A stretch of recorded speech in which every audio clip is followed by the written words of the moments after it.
থাকি, যেখানে এই কলহটা করা হয় সেখানে লক্ষ্মী দেবী থাকে না।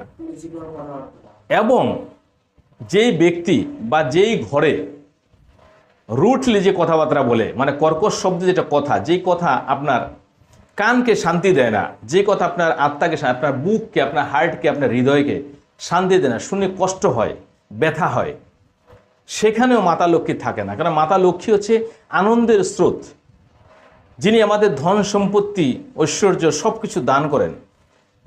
উনি যদি সন্তুষ্ট হয়ে যায়, আপনার ব্যবহারেই সন্তুষ্ট হবে, আপনার কর্মেই সন্তুষ্ট হবে।